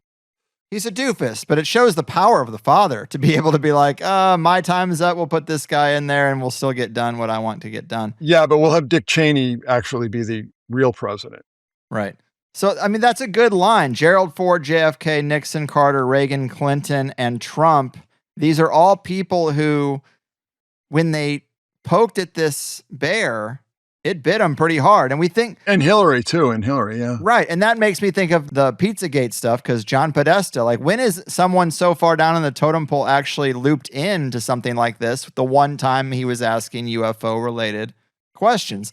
We think of presidents as willing participants in the big ruse, and they are to a degree, but maybe there's something deeper that you don't even know it's there until you step over the line into their world, and then they slap you down hard. There's reputational damage, political damage, or physical damage if they need to. And this correspondence dinner was another warning shot. It's like, dog, you're not going to release anything. Shut up about that. Yeah, it's like they signed their name to it, too, by sending this JPL intern. Yeah, right at the big reveal of Oz Perlman's trick, an Israeli mentalist. Pearly dewdrops. Oz, Wizard of Oz. It's weird, but right when this Israeli guy is doing his big reveal, what's the movie about this? The Nolan movie. Oh, The Prestige. We witnessed a Prestige. Yeah, well, I would also say that this Oz Perlman guy seems to be the second coming of Uri Geller as well. And then Uri Geller, of course, is Mossad. I'm sure this Oz Perlman is Mossad. But again, I mean, what's the difference between Mossad and CIA and MI6? And it's all contiguous. We can't draw lines between that. So there's definitely something going on. It'll be interesting to see what happens. Andrea Paulina Luna is a very fascinating character to me. This very attractive Latina, or whatever she is. Luna, is that her real name? Luna, yeah, exactly. And Paulina, Apollo, right? Apollonia,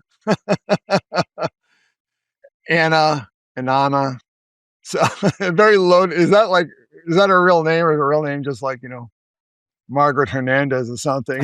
Just like, I don't know, but it'll be interesting to see what happens. Spielberg's Disclosure Day coming out this year. Yes. We should see that together if we can. Yeah, if I can stomach it. The trailer just seems like, I call that movie Close Encounters with Major Depressive Disorder. I'll just say, I think that the whole disclosure thing is just going to continue on. I don't think that it'll be deterred by this, because I think we're just past that now. Missiles are flying in the Persian Gulf. We've crossed, I'm hesitant to use this terminology because of the whole Q connection, but it's like we are we have kind of crossed the Rubicon in a lot of different ways. And how much of the war is because people were talking too much about this stuff? What, the Iran war? Yeah, it's kind of like wag the dog. Well, this is the interesting thing, that there's this assassination attempt, and then King Charles shows up. Now, I've been watching this site that seems like to be sort of leftover LaRouche people, and saying that the real target of the Iran war is the City of London's, all the different rackets with Lloyds of London and so on and so forth. I don't believe any of these people anymore because, I remember 3 or 4 years ago hearing people like Douglas McGregor and Scott Ritter, swear up and down that, how many years in a row we heard, oh, Ukraine's collapsing, it's almost over. All these people who show up and have these dissenting takes on a lot of these geopolitical things are clearly provably wrong. Okay. But anyhow, this whole idea, I thought that, okay, this is just another idea until, Trump says we're going to let Argentina take the Falklands back, which would create a near death blow to the British economy because they're so reliant on the gold and the oil from that area. There's been open antagonism towards London and particularly towards the city of London from the Trump administration. This is why I'm not getting involved in any of this stuff either. Like, I'm not trying to insert myself or opine about these things because we're not even dealing with 2016 kind of Keck mean magic anymore. What we're dealing with now is like huge. This is the clash of the titans now. Okay. This is huge forces, sovereign wealth funds, oil companies, arms manufacturers. We're dealing with major forces that are so beyond our ken even that are fighting with each other. We really are dealing with just a battle royale of the clash of the titans, to mix some metaphors for you here. We're dealing with major issues here. The end of NATO and so on and so forth. And I'm really interested to see what's going to happen as we get closer to the election. I remember saying in 2020 that there wasn't going to be an election. And everybody said, oh, eat crow, you were wrong. And it's just like, well, maybe we actually didn't. It was just what appeared to be an election, show. But it was a show that was completely manipulated by all these other influences. Well, just what we've seen in this second Trump term, to me, it does make it seem like this was all laid out to win the first 4 years, to take a quick break, and to come back roaring through. Maybe it was to bide time. Maybe it was like hey, our surveillance tech isn't there yet, so we're going to couch you for 4 years and just let things coast. Who knows? But it doesn't seem genuine. None of it seems genuine in retrospect. I don't even know how much actual power or influence he has, or whether he's just being put out there to just constantly stir shit up. Well, everything is being done behind the curtain. Well, that's what I think. But I'm saying that it seems like they put a 4-year pause to get all the pieces in place. And then when you look at the speed in which things went as soon as he did get into office, I think that they like him as the ringmaster better than the last one, and they weren't ready for 2 back-to-back terms. So an unprecedented thing happened, and we took a break, and then he came back. I might push back against that because I've said this, and I might have said this on your show, but I believe that COVID was the central feature of the Great Reset, the Build Back Better, but it failed. And I think not only did it fail, but it backfired as well, because we're seeing a lot of these policies and everything that were put in place to basically cripple all the world's economy, seeming to land on the cities and countries that were behind it. Okay. I honestly believe that was supposed to be we were supposed to end up with the New World Order on the other side of COVID. I really do believe that. I honestly believe that. Yeah, I think you're probably right. But the counter argument that my wife makes is that maybe it was a testing of the systems and they found that there was more resiliency and less fragility than they thought. That's going with your point, really. I think the fragility is the people within that WEF orbit, and the Soros orbit. Where is Soros? Like, why don't we see or hear from him anymore? He was clear, I clearly gave the go signal for the whole Summer of Love in a tweet. He was clearly behind everything we saw in 2020. I mean, I think he's been clearly behind every negative and destructive influence on this country for the past 30 years, but that's a whole other discussion. Like, where is he now? Now his son, who I may actually be literally retarded, is running around in his stead. It reminds me of, do you remember that ridiculous, terrible Photoshop job that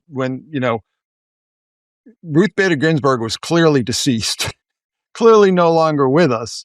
That really terrible paste up job with some stock photo and her at some wedding. It was absurd. It was like one of the most inept Photoshop jobs I've ever seen.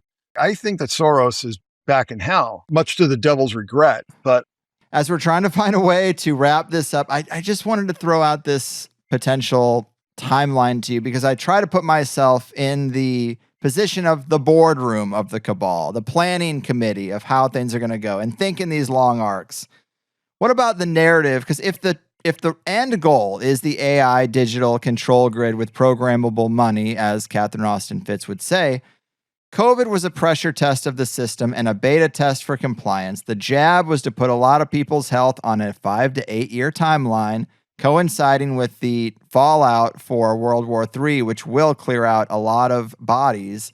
And then the reduced population left, when these two things converge, is under the watchful eye of the centralized system that makes sure this horror will never happen again, peace through strength and digital control. Well, I think that, first of all, there are cabals, not a cabal. I've said this all along. Yeah, I know.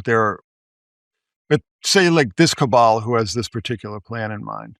Man plans and God laughs. That's true. Like I said, I honestly I don't believe that COVID was some kind of test. I think it was the big show. I think it was a big rollout that failed, quite frankly. Well, don't you think this is looking like a round 2 of a rollout? Even if it failed, let's say it wasn't coordinated in a continuity plan, but that was attempt 1. It seems like we're right on the brink of attempt number 2. Energy lockdowns. Which cabal is it, though? Is it a different one? Like I said, I think we're seeing a clash of the titans. And I don't think this, particularly does us any good whatsoever. We're just kind of watching this, Well, like, those Transformer movies, right? And the people just watching these giant robots slug it out. I mean, that's kind of what it feels like to me. We're just bystanders here. But the other issue, too, is the competence collapse, okay? Yes. Now, we can have AIs write code and all the rest of it, but somebody's got to fix the lines. I mean, this is all reliant on a nationwide grid that no one seems to think is particularly impervious. Yeah, right? It's not stable. It's not capable of handling the load. We're losing people. We're losing institutional knowledge of people who know how a lot of these infrastructure apparatuses actually work. And this is not, again, I'm not dreaming something up here. This is all, there have been papers written about this, There have been situations where like people are hired by like at a power plant or something and don't know how it works. And they have to rehire the retirees to come in and train people. The retardization of the populace, the fact that we have generations coming up who can't even tie their own shoes in 6th grade, right? Who can't tell the time. The competency issue, which I've talked about with you before, is not getting better, it's getting worse. And there is no end in sight, okay? So you can create this AI digital infrastructure, right? But just like power lines, just like pipelines, first of all, it's all highly susceptible to sabotage, okay? You have a lot of exposed pipe and a lot of pylons and everything that you can just add a couple pounds of C4 at the base and bring down an entire state's electrical grid, okay? there are immense gaps, I believe, in the planning of this digital rollout, this digital currency, and this surveillance state and so on. First of all, these technologies can be defeated. And we never can usually tell how they can be defeated, and sometimes in the most simple ways, until they are defeated. And then we also have the fact that the physical grid of power, electric, water, is susceptible to sabotage. It's very hard to police. It's very hard to control. And then on the extreme end of that, we have solar activity. I mean, I don't know if you've been keeping up with solar activity, what's going on out there, but I mean, we've had aurora being seen below the Mason-Dixon line. You know what I mean? We've had a lot of these things happening. We've had, perturbations in the electrical grid from solar activity. I mean, thank God it's been temporary and not particularly serious, but it has existed. And, people say if there's another Carrington event, another major coronal mass ejection, it's all over for everything. Okay. And that's why this over-reliance on AI and digital technology and the iPad kids, it's anything but anti-fragile. Okay. It's anything but, it's extremely fragile. And unless, I will say this, I mean, I think about this a lot. The only way, and maybe this is why we're seeing this whole war situation ramp up, the only way that you could ensure that the competency collapse doesn't completely destroy not even just Western civilization everywhere, is if you somehow are compelled to militarize your youth, meaning everybody gets drafted. Yeah, they're talking about it. Everybody gets put into the military and everybody is trained to be plumbers and mechanics and all these things that people don't want to do anymore because everybody wants to be a YouTube an Instagram influencer or something. Digital marketer. Or digital marketer, right? So much of that. We need people to change the tires and pump the gas and especially maintain. I mean, I've used this example several times on your show before, like who's going to get up there in the cherry pickers and fix the transformers and the generators when the power goes out during a major storm? And believe me, I came on this through hard experience because I lived through Sandy, which was like nothing I've ever experienced. Some people didn't have power for months. Some people were trapped in their homes. 50, 60, 70-foot trees knocked over like dominoes. I was driving down the street with my daughter and we came within a couple 100 feet of being completely flattened by a falling tree. Okay. I remember during Sandy, going to Walmart and all the shelves being cleared off. Civilization is a very fragile veneer on a savage world. Okay. I think that what might be happening, and I don't know exactly who's going to take control of it, but there may be people saying, if we want to keep the lights on, we just can't be like footloose and fancy free anymore. We need to have a very highly regimented and militarized, at least youth, because these people are not going to want to learn how to do the basic, most fundamental tasks that we all need. And this institutional knowledge is evaporating as we speak. Okay. And you talk about this whole thing. We've been having all these problems with Riverside. I mean, maybe isn't AI. Maybe it's the grid. The grid is overloaded. There are too many people online. There are too many people having Zoom meetings. It's overloading the system. Very well could be. And what if the system crashes? To just sum this up, I mean, I'm old, right? I'm going to be 60 years old in a couple months. Right? I'm an old man and I've seen and heard it all, right? I've seen so many prophesied apocalypses come and go in my time, right?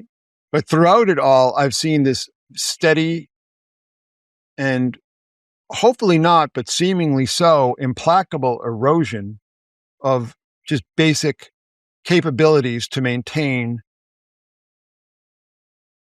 a high-tech civilization, right? So like with digital currency and all the rest of it, it's just like, well, I think I said these exact words on your show. It's like, that's reliant on a state-of-the-art digital communication system. And if that is somehow compromised, it vanishes into the ether. It's true. Netflix struggles to stream a boxing match or a football game. They couldn't keep the lights on at the Super Bowl a few years ago. I'm with you. There's definitely something there. But hey, we got to call it somewhere. Seems about as good a place as any before Riverside craps out again. Once again for the fourth time in a single call. But man, it's always a pleasure. Let them know what you're working on. It seems like you got some exciting things that definitely are up my alley that may be coming out this year. I don't know. But tell them where to get more, what you're doing regularly, all this stuff. The home base, unfortunately, my home away from home, secretsun.blogspot.com has just gotten totally strangled by Google, as have many other blogs. And I get thousands and thousands of hits a day from weird bots, AI scrapers, and all the rest of it. So, but I still do post there. And I still do, I'm very thankful that I still have a dedicated following there. But most of the original work I do is either on the Patreon, the Secret Sun Institute for Advanced Synchromysticism, or on the Substack. There'll be some crossover with information, but I try to have each experience be different, that you're going to get different information on each platform. I am working on the sequel, finally, to He Will Live Up in the Sky. I have that about half written right now. But I also, one of the things that I keep getting pushed off of it from just things like what we're talking about happening, but I want to do a graphic novel version of Lucifer's Technologies. I have spoken to artists. I have 4 really good artists so far that are interested, but that's a tremendous amount of work, and hopefully I'll be able to get to it. But there's always something going on in the world of the Secret Sun. So drop by and say hello. And we've got a really nice community. We've got really good people. I'm so grateful. I've always had good people. There was a point in time when I was sort of invaded by 4chan types. Well, that happens to the best of us. I still have occasional trouble. Whatever. We do what we can. You can't control everybody else, but the positive thing after, so many years of doing this is I get a lot of guests who come back and say the feedback from your audience has been some of the highest level, intellectual, well thought out, kindest correspondence I've gotten from any show. And given how, places like yours and mine can become cesspools for all kinds of craziness, it's a great thing to hear that we have found a way to attract good people. You do good work, you're going to attract good people. It's just the laws of nature, I think, at work. I agree. Well, awesome. This has been a pleasure as always. I look forward to the next one already, but take care, man. Thank you, sir. 10-4, good buddy.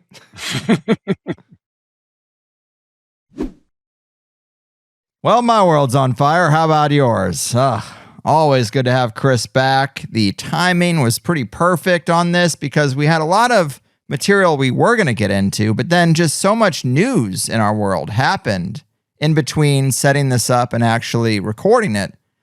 And I, of course, don't want to reduce David's death to news, but obviously we were going to comment on that. And I think it opened up a good discussion. I can imagine it's actually really hard to be a public figure in David's position. You bring a lot of it on yourself, sure, but to have people constantly talking shit on you at that scale, it's got to be hard to take year after year. Sure, the money helps, but when you're drained of that too, what's really left? Not credibility. And David's death actually had me thinking a lot about the old conspiracy culture. Same with the Dr. Lin interview, but it took me back to the pre-Trump, pre-COVID, pre-trendy conspiracy culture. And it's probably a culture I'm pretty nostalgic for, even though I barely caught the tail end of it. Every politician tries to court various subcultures. And I remember being on Tim Foil Hat. I think it was my first time on there. It had to be around 2015 or 2016 early. And I said, for some reason, the net that the Trump campaign cast was shaped for the conspiracy theorists and the disenfranchised, conspiracy-minded independent who already thought the elite were corrupt child abusers. And I was curious then where that would take us. And a decade later, here we are. Well, David does go back to the before times, and it just brought back thoughts of when conspiracy conferences existed, but were half empty. Though the sponsors on the flyers were like Crystal Pyramid companies and Rife Machines and documentary DVD packs, not BetterHelp and Blue Chew and unrelated corporate products. The sponsors used to be part of the community, and the community was a lot more comfortable knowing it was made up of social outcasts with unpopular but well thought out perspectives. Oh well. I'm probably not even immune to my own criticisms about the modern conspiracy culture, but it's just odd when it's exploded to this level where Tucker Carlson is claiming to have 30 million viewers and it dwarfs anything on mainstream TV. On one hand, yes, it's actually a beautiful thing that more people are awake and aware. That was always the goal, right? To make more people knowledgeable about the unreported information out there. So you would think our numbers would grow. But just something about it has gone a different way than I expected. Oh well. And I don't want to repeat myself too much here in the wrap up with the stuff that we talked about in the show, but assessing these things like David's death are always difficult because almost any counterculture researcher can be seen as unstable at one point or another, especially to normal people. You pull a few quotes together and it's like, yeah, of course that guy killed himself. He's nuts. Yeah, maybe, but like I said, he was reliably nuts for 20 years. What changed?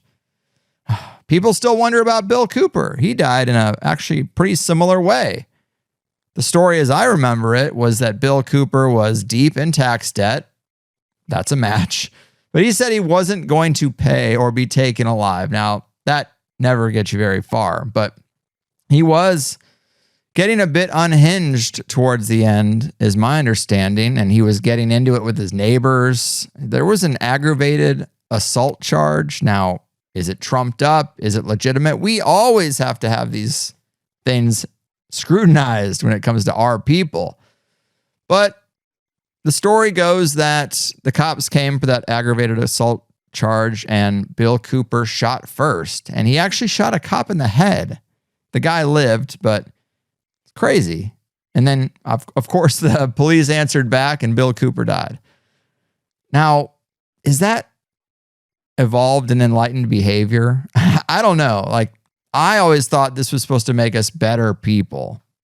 And I understand a lot of people don't like cops. I would even look at my own comments in the past and say I was pretty brutal on cops because I had an idealistic and juvenile worldview that has matured. And you need some cops. You need something there. They are often the scapegoat for the oppression of the larger system because it's just so obvious that they are the enforcement class. But it's also just pretty ignorant to think you would want a world without any kind of police whatsoever. So, nuance, it's hard to actually talk about all these things, but I think it's pretty clear that if this material leads you to armed conflict with your neighbors and shooting a cop in the head, it hasn't served you very well. But the point was that when I started, I thought that this culture could benefit from a different tone that showed that you can be just a regular guy and be super curious about fringe stuff and want to be a truth seeker and also just have a regular life. I didn't think that was represented very well at the time. It was kind of framed as if you must, to get credibility, be some military guy in a Faraday bunker like Gene Hackman in Enemy of the State, or dozens of other film archetypes that show people what it's like to swim in these waters or what they want you to think it's like. Cut off from friends and family, completely alone, constantly down the rabbit hole, whatever. But yes, many cautionary tales in our space over time. And I have tried really hard to stay humble and keep my head on straight and stay out of any drama as best I can. Because too many people in this space, even if they don't die, they do tend to descend into madness, depression, or some kind of ego-driven God complex. Nobody's perfect, but still, it's a perilous subculture if you aren't careful, and that clearly goes for listeners of it as well. And I feel like I'm kind of even contradicting myself to be like they represent this negative archetype, but yet it is a real thing. But I think we are all aware that stereotypes, for the most part, are based on a real truth or a real observation, a trend, we could say, but not everybody is going to fit into that trend. It's the same with the archetypes. They're built off of something, but isn't it interesting that they only show representations of a conspiracy theorist who is unhinged? Very rarely do we see like just a regular wise guru type. Either way, I think we all see how it happens. It's very hard to accept how dark the world really is, or the way it's run is, and how it likely always will be that way. That's heavy. It's heavy on any moral, just person, but you got to armor up.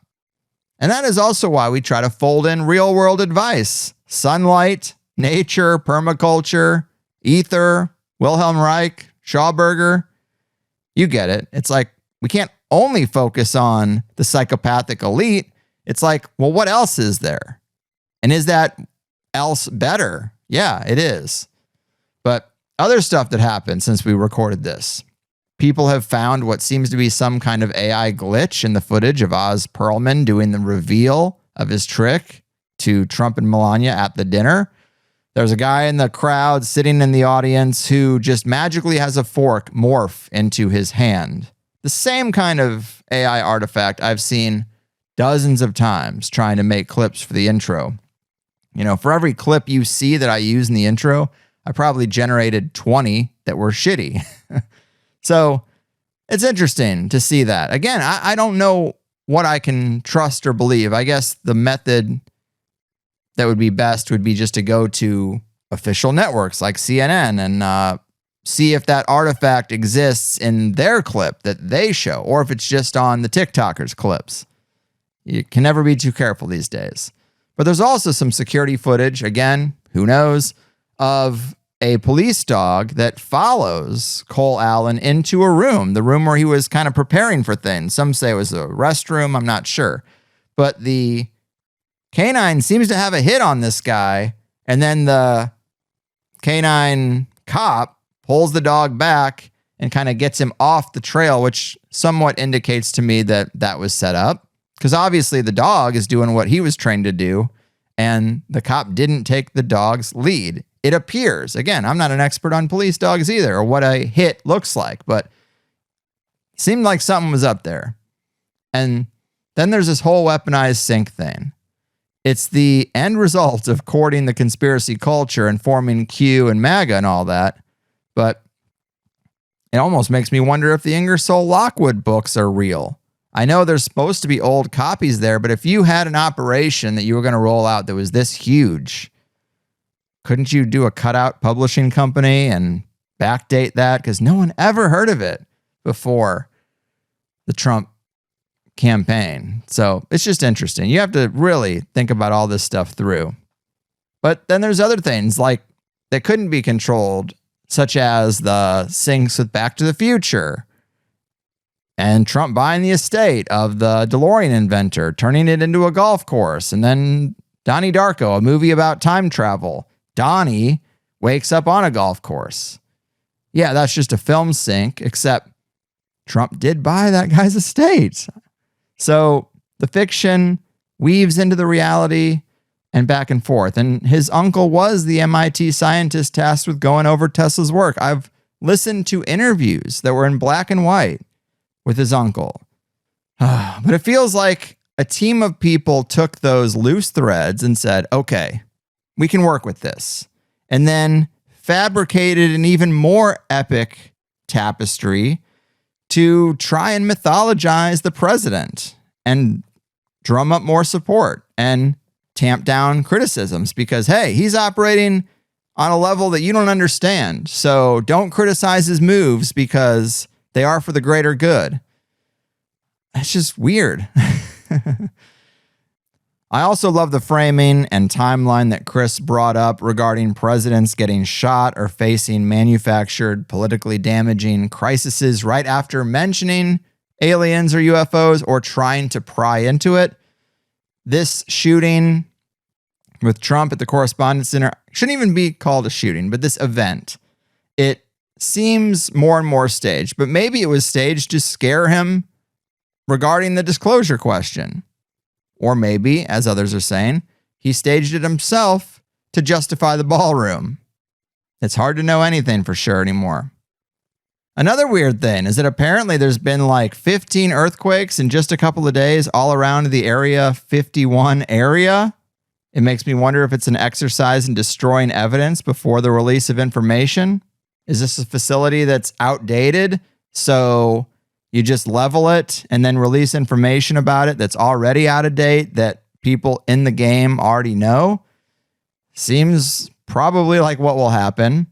And again with Anna Paulina Luna, she tweeted a picture of Tesla sitting in a room broadcasting wireless electricity. Very curious and provocative. Why is she doing the teasing thing? Just give us the damn information. Tell us why that's relevant. You're a congressman, right? Or a senator. Fucking, let's just get it out there. Do your job. She's also announced a new hearing in just a couple weeks on MK Ultra. Isn't your plate a little full to be dusting off MK Ultra, lady? Although I did hear that guy, Daniel Sheehan, he's been in the space forever too. He's the lawyer with the powdered wig look who is often considered to be like the disclosure lawyer. Well, he did an interview and he said these people that are blocking disclosure, the Invisible College and all that, they want to know they have total immunity for the testing they did before any of this stuff comes out and their names are exposed. Why? Because, yeah, it probably has something to do with the GATE program and hunting for gifted children in schools and then doing some MK Ultra adjacent stuff on them, like exposing them to radiation and whatever that pink drink was and whatever the reason is that so many GATE program kids don't have strong memories of what went on. I've even speculated to myself if the whole Epstein release was a pressure test to see how angry people get about abusing kids. Apparently not angry enough. So maybe they feel a little more safe now to come out with the full scope or a limited hangout of what has happened with kids and implanting and chipping people in the night and simulating alien experiences and all the things that happened that you can read about in books that just are littered with testimony from people throughout the 90s who experienced wild stuff and sometimes in their abductions saw military patches. They have foggy memories of grays and then guys with military patches. Look into it. It's wild. But I think we have a pretty good baseline understanding of the history involved and the general structure of a PSYOP and the knowledge that the system always lies. So pay attention, but not too much attention that you forget to live and don't get emotionally manipulated by it all. I guess that's all I can say. But you know I love Chris. We went pretty long on this one, well over 2 hours, almost 3, I think. The Plus show looped in more Kyle Odom stuff because he's out of prison now, and John Benet Ramsey research that he's been doing, because it's the anniversary of that situation too. But man, his work on that Santa Claus dude and his wife and the previously kidnapped kid on the same day and the woman who wrote the play about the murder, like John Benet's murder, it's insane. But we also spent some time on Courtney Love because she's got a PR campaign to rehabilitate her image going on right now. You'll see her doing the rounds, doing podcast interviews. But she allegedly killed her husband's pets, and you don't kill pets and come back. There's no statute of limitations for that in my mind, but it is a great extended Plus show. Get in there, become a member. I don't stuff my free show full of ads and then push you towards a membership just so you can enjoy an uninterrupted, less annoying version of the show. You get that from me anyway, because I can't let my credibility be used to sell you pharmaceuticals like Blue Chew that I know nothing about, or BetterHelp, which is a psychology pipeline that usually ends up in drugs that aren't serving people all that well either. It's all sick and gross and disingenuous, and those people should be ashamed. You simply get twice as much or more of what you like by being a member. And again, a reminder, we have that 7-day free trial with no more credit card requirement. Just an email, and we will send you a login, and you're good to go, and you can access everything for a week. Now to take a look at the last episode's review. Dr. Heather Lynn, quickly becoming a favorite around here. I definitely like the angles she's taking in her work, and I'm not alone because she has a 4.8. That's so great. 4.8 out of 5. I know yesterday it was a 4.9, which is even more rare, but hey, I didn't catch it. I got to say what it is right now. This is the snapshot. It's a 4.8. I can't complain. Let's not forget the meetup calendar. Let's take a look at that. Several events to call out.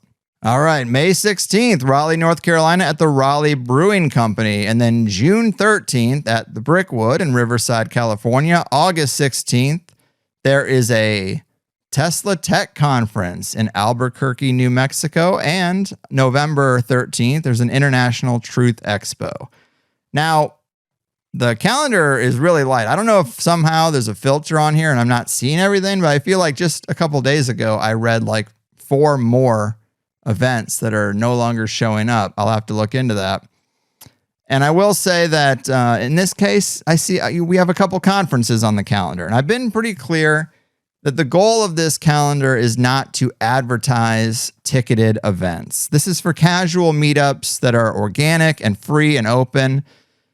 Yes, there are previous THC guests going to both of them, and I might actually go to the Tesla Tech one because I want to meet Bob Grenier in person and touch some of that John Hutchinson fused metal. But it can start to sound too much like I'm reading ads if I highlight these things on every show until August or November. So I will let it stay on the calendar. I don't want it to get out of control. I'm not going to mention these events in every wrap up because it just sounds like an ad, and I don't have anything to do with these events except that we have an overlap in our interests. So check the calendar for more details. It seems extra light. I can't get over the fact that I know I just read like 4 or 5 more events the other day. But whatever. That's a problem for when I'm not recording live. But thanks to Chris. He's always got something new and interesting coming out. I really look forward to the Lucifer's Technologies graphic novel. I think the visuals will be amazing for that material. But that's the show. Thanks for listening. I've done my part. Your move, truth seekers, secret keepers, and hidden hands of the shadow government. Your fucking. Chris says AI is useless. He thinks that it's all hype. Well, you can't hurt my feelings, but give me one more try. It may be just a parlor trick, but baby, life is just a parlor. And with every passing moment, we're only pushing farther. The secret side, so fun, decoding all the things. The secret side, second to none. Something in the wire sings. The secret side, so fun, decoding all the things. The secret side, second to none. Something in the wire sings. The Secret Sun Institute, a prestigious place to learn, and a cozy, comfy, happy place to watch the world burn. The